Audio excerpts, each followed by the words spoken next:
Entrepreneur does not mean you work 20 hours a day or 24 hours a day. Entrepreneur means you're enabling other people to actually do things while you are trying to build and grow and do things that you like and enjoy or whatever. Welcome to The Foundry, where leaders are forged daily. Each week, we investigate themes of leadership, entrepreneurship, and mindset with some of the greatest minds in real estate. And now, the data scientist of real estate, George Roberts.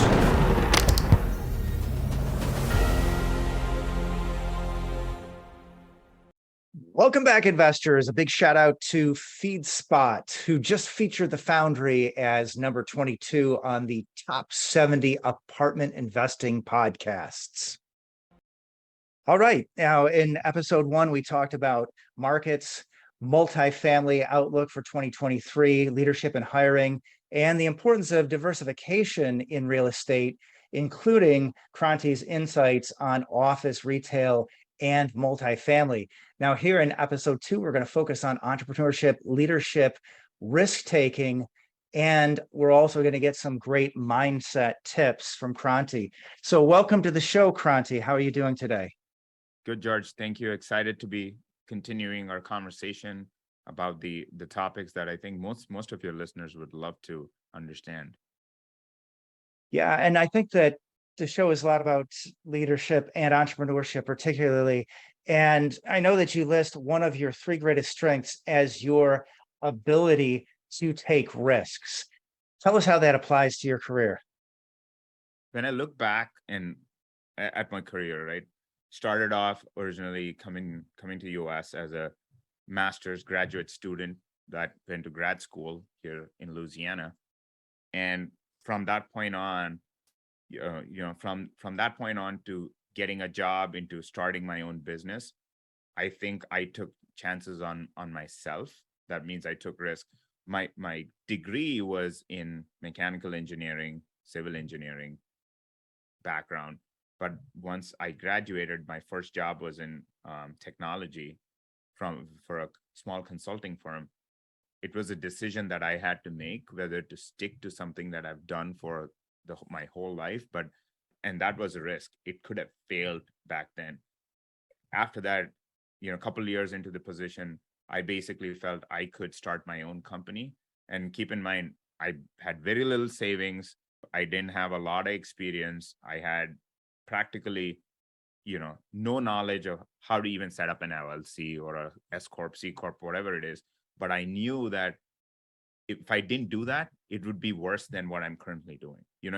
I was just, no part of me was willing to work for someone anymore, where I knew and it was, you're on a visa, there's a lot of factors that go against you. There's things that can go wrong, which can set you back a lot. But I knew all of this would be okay. And if I didn't take chances, I would not move forward. And that's how I first started my business. And ever since, went into technology services, then went into technology staffing. And then when we first started our business that we sold called Eps-126 in technology services, I knew that, I was at a very comfortable position in my life. I was making good money. And this was something that I was stepping into with a leap of faith from what I was currently doing. So I was running a staffing company. It's a little different from running a technology services company. And I knew that if I left the path of staffing, which same thing happened, is I was no longer interested in doing it. I wanted to build something bigger, like have a bigger dream, build something bigger. I knew that if I did not take that chance, I was just going to be at a spot where I would always regret, and I didn't want to be in that point. So the point I'm trying to make is, if you don't take chances on yourself, you will always regret it. And it is actually not worth going to bed at night and thinking, I should have done, I could have done, what if? I really didn't want to have all of these. The things that I've risked to get there, and I've gone in all in on in spending on certain things, expensing all my savings, leaving around. And it's not a comfortable feeling when you are well set, you have a family, you have a lot to lose, but you know at the back of your mind is if you don't do it, you will regret it at some point, regardless of the success or not. So if you want to be anything in life, you always have to be okay taking that risk. You don't make 100% of the shots that you don't take. Wayne Gretzky said this, but and that's what I learned is you have to take shots. A lot of people don't understand that. They see successful people, they think all of the life worked out, right time, right place, a lot of things, but they haven't seen the number of failures that they had. They haven't seen the number of times that they've been rejected. They have never seen all of this. Doesn't get documented very well in most successful people's story. That most successful people just show all the jets, the nice houses, nice cars, but most people don't see the number of times that they've actually failed at doing things. I've started companies that have gone bust within a year or two, and to pick back and start again. And now we're actually building another firm, and it's the same journey all over again. The private equity fund that we created, that's an entirely new journey. We have no idea of how to do it, but you have to go trusting your gut, thinking you will learn this as you go. They're not going to be, the answers to all the questions are never going to be there day one. If you want certainty, then you're better off just sticking to your full-time job and, knowing certainly that 8 to 5 you work and you get a paycheck. And that's not even certainty, because you can get laid off. If the economy goes south, most of these jobs are going to go away. So there's no certainty in anything. So if you want to become something and you have aspirations for yourself, embrace the uncertainty in life and have a love for uncertainty, and it'll get you far enough. But obviously be prepared and have education to do what you're going to do. Yeah, well, a lot of great information there about success. Success that we read about is always a narrative, right? They leave out everything that doesn't connect from point A to point B to point C. And that's not the real story behind everything. Well, I know also you really believe in making the most of every opportunity. I believe you even had side hustles going back when you were a master's student. Yeah. I mean, when I first came here, I was, I had no idea of how things worked. And, I had $1,000 basically, and I spent it all in probably the first 2 or 3 days, and I was broke. So I started helping, consulting sort of with a friend of mine who had all of these mini carts in the mall. And we started hustling to expand those operations. Even if it's a small business, we went and took it to about 10 different locations. And back then I was working full-time and going to school full-time. I had a assistantship, that graduate assistantship that I had to kind of work 4 to 5 hours a day and help out with this business to help scale and grow the business. It took a lot of hustle, a lot of hours. And it basically, what it meant was my day was pretty much go to school, graduate assistantship, and then go and help with the business. A lot of it was not to make money, but a lot of it was the love and exposure and the love for the hustle. Knowing that, hey, I am going to be broke if I don't do this was a big driver. But more importantly, I love doing this. And I don't love sitting on a couch and watching Netflix all day, right? That was mainly the mentality. And even when I go back today to Louisiana to visit, I vividly recollect every mall that we were in, that we started expanding. And we expanded from Louisiana to Alabama, to different locations, and to Mississippi, to neighboring states, how we hustled, found people, recruiting, hiring, all of those basics of running businesses was, I learned all of that from that particular experience. And obviously, being stupid and foolish as a young guy, I blew all the money that I made anyway and came out of debt in college. But I think the idea was, I'm going to make money, but it's not for just making the money. I want to learn how businesses run and operate and how we can scale and grow. Yeah, outstanding. So breaking down big goals into smaller bite-sized goals, I imagine there was a lot of that along the way. And I know one of the things that people struggle with in real estate, once you learn the mechanics and you know how to close real estate transactions, once you know how to operate the deal, then people say, whoa, how do I scale? So you're somebody who obviously has a great deal of time management. I mean, you're not just the manager of over 2,000 units. I know you do have an operations manager over there, but you're not just somebody who's into 2,000 plus units on the active space. You're launching all these businesses, you're growing them. So how do you manage all that time, and how do you scale so many businesses at once? So a couple of questions, right? How do you manage time, right? And then how do you scale? Two different questions. I'm going to answer the first one, the time management piece.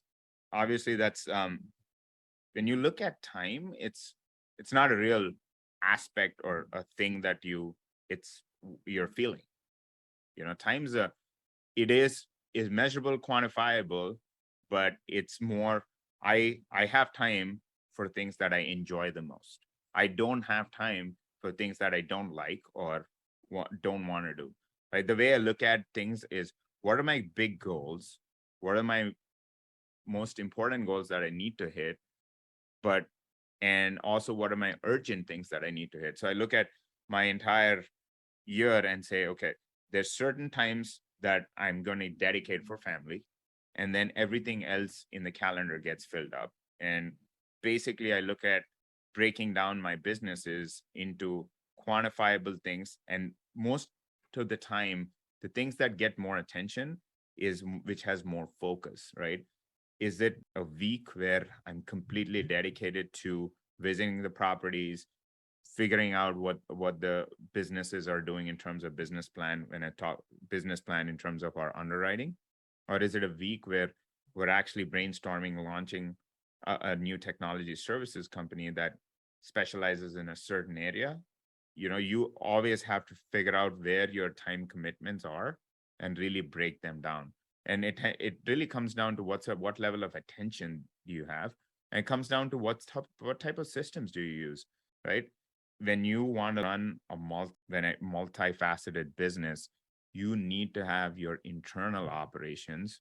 When you say internal operations, your own self that you think of as a company, your own internal operations well oiled. You need to have adequate help. You need to have the adequate type of management platform. Again, we use Notion. Sometimes we use Asana. We use different tools. The tool is not the answer. The answer is how you basically use the information that is in the tool, and how you can help track a lot of things. So if you really want to be someone who's hustling a full-time job and a real estate investment, really build yourself some sort of a processes. I'd say, a lack of better word, could be a spreadsheet where you actually track your time, do a time audit, and then after you do your time audit, plan your year and then break it down to the month and the week, where you can actually dedicate certain amount of time. And then from that aspect, you can either implement a system where there's certain hours that you need to spend on certain things, or get help, right? I have obviously a team of assistants that help me become more successful. I think the way I look at it is, every business owner should have an assistant. It doesn't matter whether it's virtual, real, here next to you, or whatever it is. All those people help me get to where I want to get to. And what it does is, obviously, it reduces the amount of money I take home, but long term, it is building towards a long-term growth plan, which is more sustainable. If I'm going to work 20 hours a day, that's not going to be sustainable. If I break the 20 hours where I have 3 people working 8 hours each, even if they're half as efficient as I am, I have to only work maybe 10 hours, right? Or 8 hours, which is much more manageable workload. So know that there are 2 things that you need when you want to manage time. You need to have a process where you either have calendar, a schedule, or some sort of mechanism where you have time blocked things. You need a time audit, and you need people that you can allocate to, right? You just need to get resourceful. Most business owners that I've spoken to really suffer from being resourceful. They love doing, some of them actually love doing invoicing, accounting, payroll, all of that. You were rather better off in spending your time in growing the business, building a processes, figuring out what your product is, rather than doing things that you could pay someone else to do. And that's time. As far as scaling things, it's a whole different ball game. It starts with your mindset. Most people do not want to scale. Most businesses that I talk about having a plan for scaling, but really when you kind of peel the onion a little bit, the talk is not backed by actions. Some of them don't have business development teams. They are their own operations teams. The aspect of being resourceful with their time does not exist. So learning all of this over the years, I've seen to help myself grow. I don't do all the functions in any business that I am in. I know that I'm good at certain things, and I'm going to allocate, I'm going to hire, I'm going to find the right people that can do things better, that are complementary to what my skill sets are, right? I don't have to be good at anything if you want to be a business owner. That's the beautiful part of running a business. You could be good at a very, very few things, and you can actually go out, bring partners in, make it better by hiring good employees, and that'll help you scale. Same thing with real estate too. It's a team sport, and you need to have the right partners, where if your strength is capital raising, you need to have someone for underwriting. You need to have between them, you could do investor relations. So you're really understanding that is important for scaling. Yeah.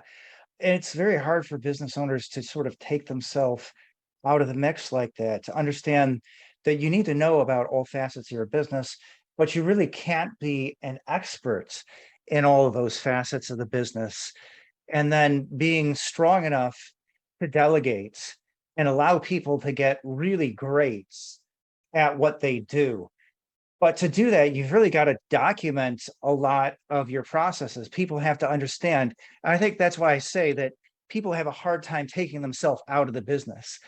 It's kind of hard for, I think, most people to say, hey, these are the decisions I would make. This is how I would handle it. And then therefore I've got to be involved in everything.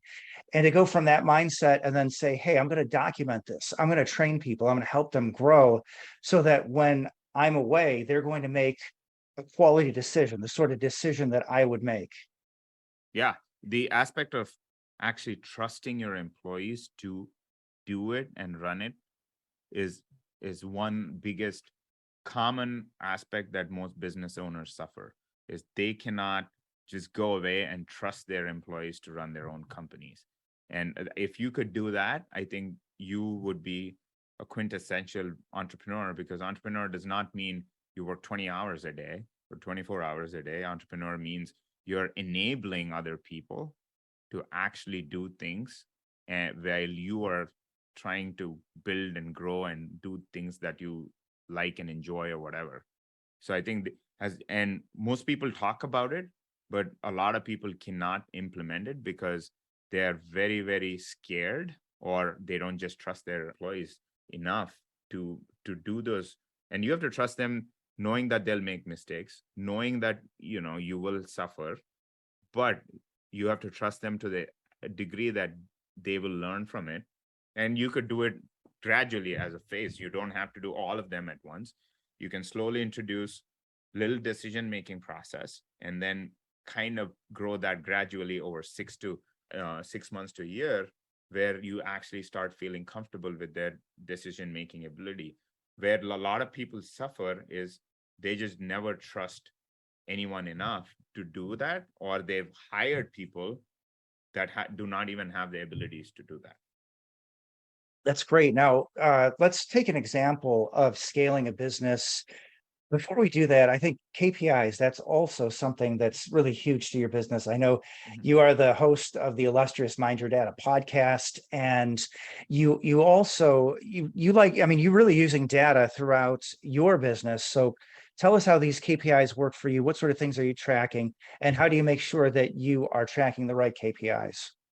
Yeah. So great question. And I think that's one of the reasons, one of the things that is very, very close to my heart. I love businesses, studying businesses that are data driven, true data driven. Every business is collects information, uses it to some degree, but there are only very few businesses that make decisions based on the data that's coming out, and they don't look at just P&Ls, don't look at just balance sheets.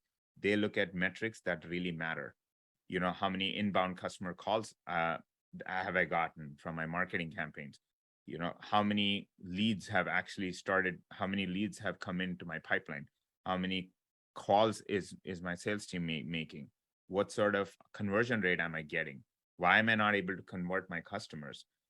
How is what the most important metric that we track in our technology services business is net dollar retention. That means quarter over quarter, am I getting repeat business? What percentage of my business is repeat? What percentage of my business is expansion within a particular customer? What percentage of my business is new customer?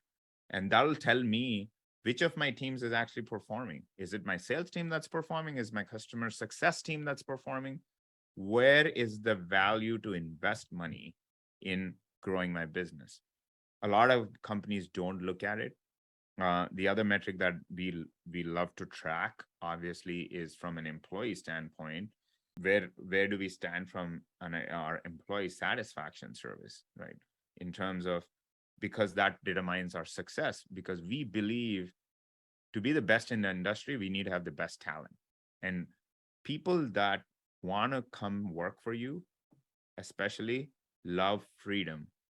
Most high performers in their jobs, if you look at all things considered the same, high paying jobs, all of that, love the aspect that their company lets them do things that they personally prefer, and they work with them in instances where they have personal responsibilities at work, and it's a much more flexible work environment. We want to always see our customer satisfaction, not just our customer satisfaction, our employee satisfaction being very, very high. And we always, the other metric is, Glassdoor reviews, any other reviews that we see that we've not addressed. I'm not going to say we're always at the top, but we know that if there is something out there, we absolutely have to go out and address. And people know that we're very transparent as an organization, and we value that transparency across the board. So those are certain things that we actually track across the enterprises. And specific to real estate, one metric that I absolutely love to track is the economic occupancy of our assets. We're in value add B2C class assets where there's physical occupancy and there's economic rent paying occupancy, because some of them either are behind, there's evictions, there's things. So your collections are actually what I would consider income, and where we comp our property managers based on the economic occupancy of the asset. That means it's just not, the asset is physical occupancy is 100%, but if your economic occupancy is 75%, where only 75% of the residents are paying rent, that's more important, because it tells me that our criteria are wrong. We're not putting the right people. Someone's not happy with our performance on the property, all of those other factors. So I'd love to look at those particular metrics. The other metric that I love to track is, when make ready boards, when did the asset come available? How long did it take to actually have a team to start turns? How long did the turn take? When is the move-in date?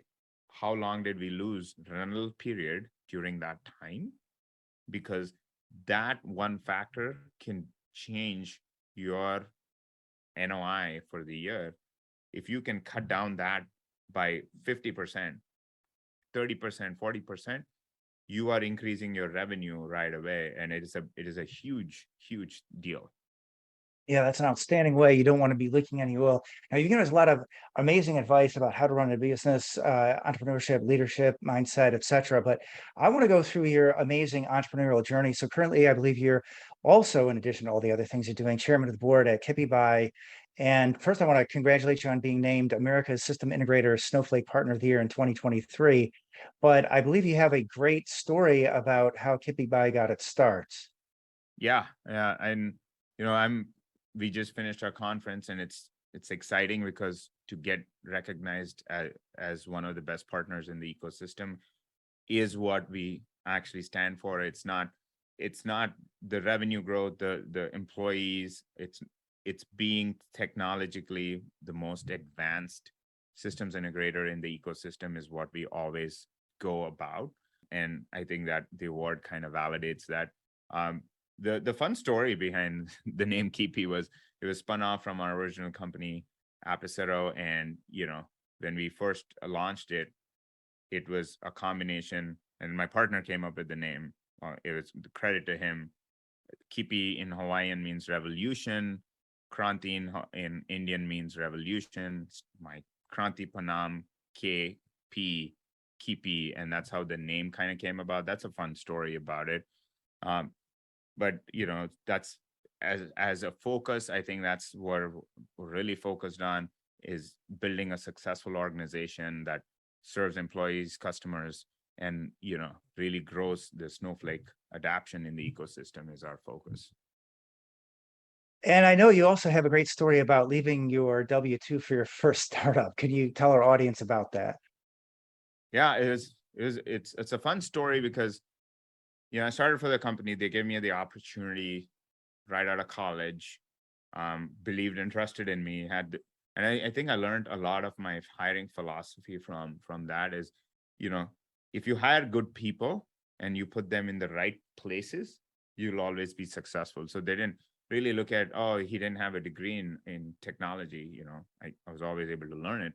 And then 2 years into the position, I was their main sales guy from a pre-sales engineering standpoint, talking to customers, talking to leads, talking to prospects, converting all of that business to, converting a lead to a customer. And I was getting to a point where I was running a majority of many aspects of the implementation. So I thought, I could do this. This is something that I absolutely understand, and this is my calling.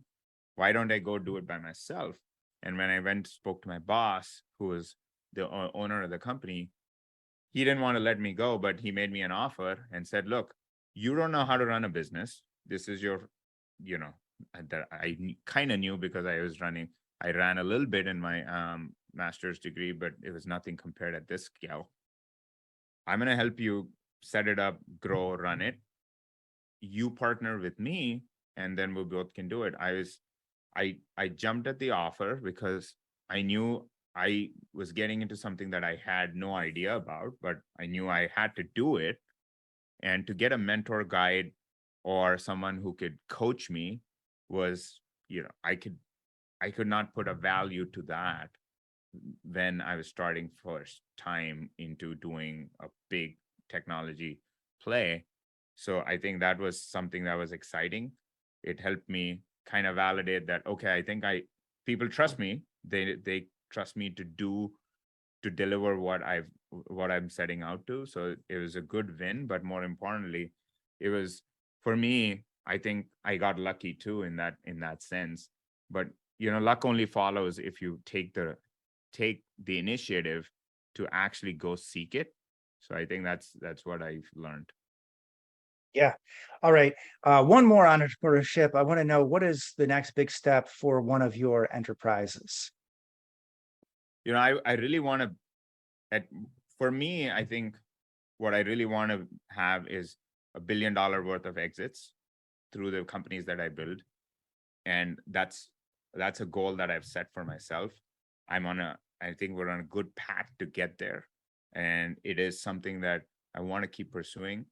As far as the dream for the enterprises that we're starting, whenever we start an enterprise, the mission is always the same, right? We always will deliver the best value to our customer and our employee and make it a very well-run business, right? I want it to have a hallmark. It doesn't matter if you're doing $1 million in sales or $5 million in sales or $50 million in sales. there are certain aspects of business which are really a hallmark of very well run businesses. How's your customer service? How's your support? How well your customers talk about you? How well your employees talk about you? I want to be known for starting those type of businesses that actually have raving customers, raving employees, uh, that actually fulfill people's vision for their careers and things like that. So, if and that could be, and every company that I believe will have a logical end. I was listening to the Amazon CEO, Jeff Bezos, and he said, at some one point, Amazon will die. That's the life cycle. But as long as that lasts, you really want to build businesses that people want to come in and be part of. People want to come in and be on the equity side of the business. People want to come in, be part of the journey. So Okay, speaking of exits, I know you just had a big asset this year, or maybe it was just last year with Epicero. You had over 2,500 employees worldwide. Tell us what it was like to have that exit. I think it was a little bit emotional. I'm not gonna say, I'm not gonna sit here and say it was the whole experience. The journey of Apicero was something that I probably at some point will document and put together a book, or maybe make something out of it that I've learned a lot of lessons from.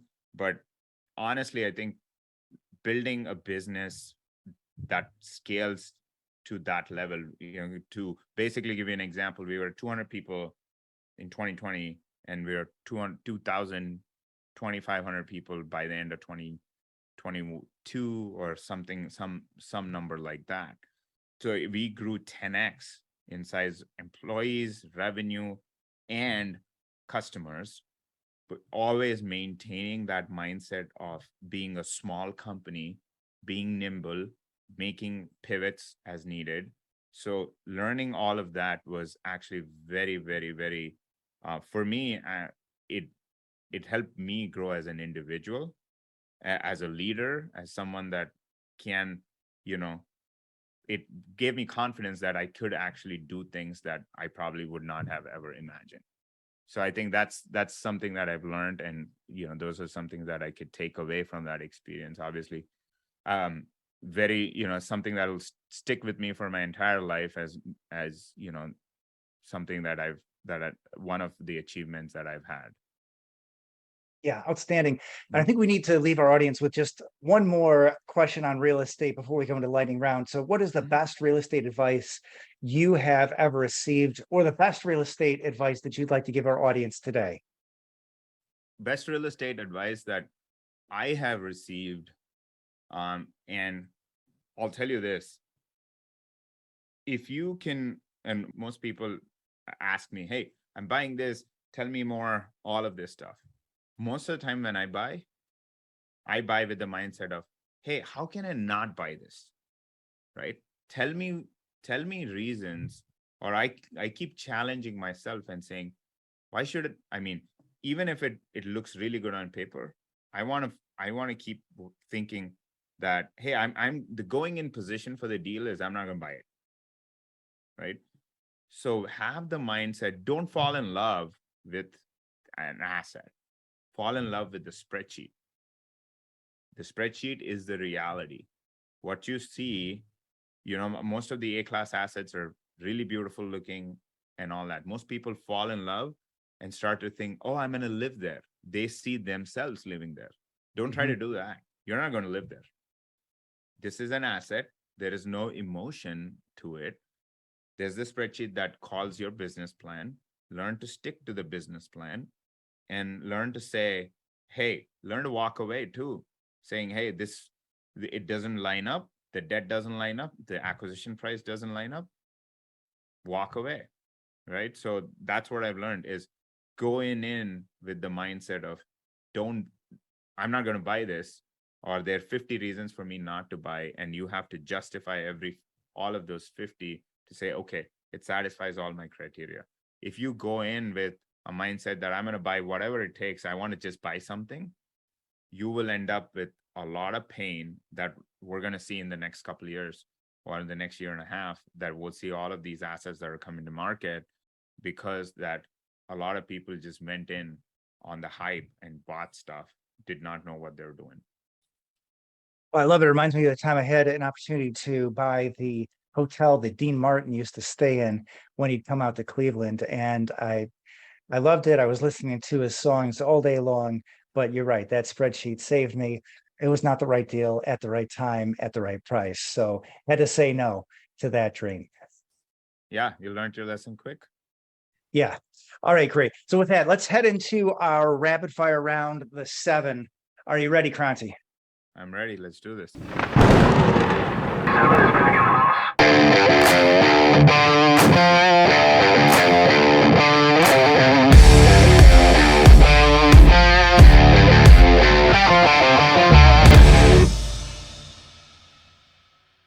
All right, let's do it. Okay. If you could be known for only one thing, what would it be? Entrepreneur, easy one. What's the greatest lesson in leadership you've learned as an entrepreneur? Greatest lesson in leadership as an entrepreneur is the best form of leadership is a servant leadership. Build trust, create followers, and always be the first one to actually take the action or get to the battlefield. What personal characteristic has been most pivotal to your success? Talked about it, taking risk, taking chances. All right, now let's ask a random else. question. Just let me know when to stop cutting the deck. You can cut it. Stop now.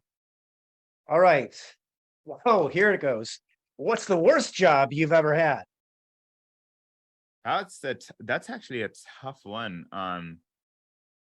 Not every job I've had, I fell in love with, because I go into start the position that, that I'm going to do my best in what it is. I can answer that from a personal standpoint. I'm the worst person to pick to do household help. So if you're moving, I'm not the person you should be calling. If my wife wants me to help at home, she knows that I'm probably the worst person for that particular job, either doing dishes, folding clothes, all of these stuff that I try to help. I'm probably the worst pick. I'm really bad at it. All right, name a book that's helped to forge you as a leader or as an entrepreneur, and why? As far as book, I refer to it, Good to Great, Built to Last. Both of those, I think, are really, really good books that I personally want to read more than a couple times. The 7 Habits also is something that, which is transformational. I would highly encourage kids to start reading it because I think that's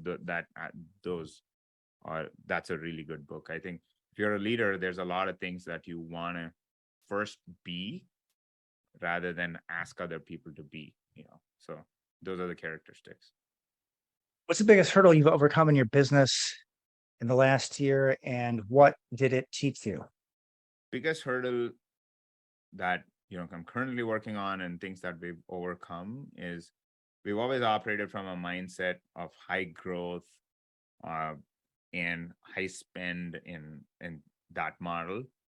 And what the adjustment that we've had to make is sometimes businesses, economic environments, and things like that don't support the model of, spending a lot of money, putting a lot of resources. You have to be prudent in terms of, considering the environment you're in, considering the industry you're in. It's not a one size fits all, right? It's you pivot to the business model not based on just your background, but based on what the feedback that you're getting from the operations. So, I was always run fast, grow. But over the last year, I figured there is a value to actually fine tuning, tweaking, growing at a significant pace, but not just running crazy, You send us out with a quote to help forge our listeners as leaders and entrepreneurs. Lead or you'll be led. All right, outstanding. Thank you so much, Kranti, for spending your time with our audience to share your knowledge and insight. I just want to make sure everybody can have the opportunity to reach out to you. What's the best way to reach out to Kranti Pannam? The best way to reach out is my website, krantipanam.com. 4oakscapital.com, which is a real estate investment syndication company, and through Facebook, LinkedIn, Instagram, pretty active on all of those social media platforms. All right. Thank you so much. Great interview. All right. Thank you.